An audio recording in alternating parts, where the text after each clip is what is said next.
But let's take a look at some of the reactions coming in from the JDU and the BJP. Let's listen. वादा पर विश्वास नहीं करती है।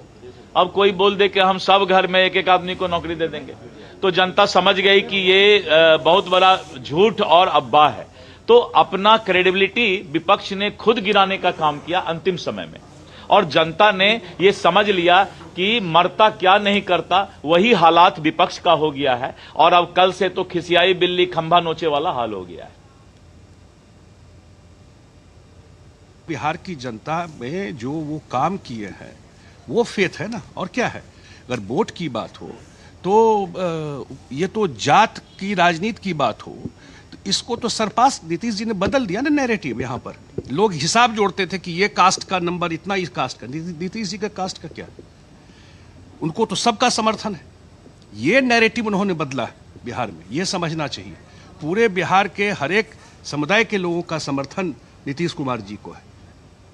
बिहार की जनता ने नरेंद्र मोदी जी पर, नीतीश कुमार पर, एनडीए पर भरोसा किया है।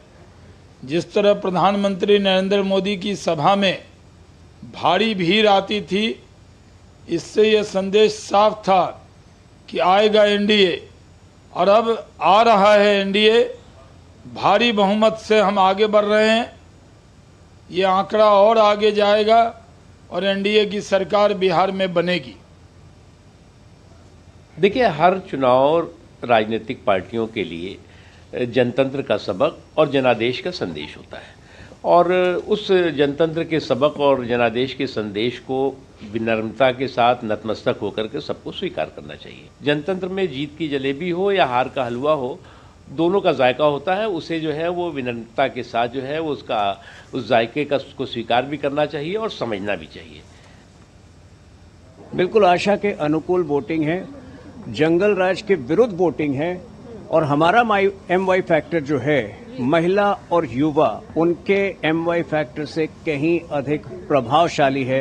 ये पहले 1 घंटे में ही सिद्ध हो गया है। लेकिन दुख की बात है कि जिस प्रकार से आरजेडी वाले धमकियां दे रहे हैं, नेपाल और बांग्लादेश बनाने की कोशिश कर रहे हैं, ये स्वप्न देख रहे हैं बिहार को नेपाल और बांग्लादेश बनाएंगे। जो जंगल राज आज से 30 साल पहले यहां था, उसके सब स्वप्न देखने वाले पूरी तरह से निरस्त हो जाएंगे। और जैसे जैसे दिन बढ़ेगा, मुझे लगता है कि 160-170 से ऊपर सीटें आने वाली हैं। By noon, there will be dhol beats in the BJP office and a lock on the opposition office.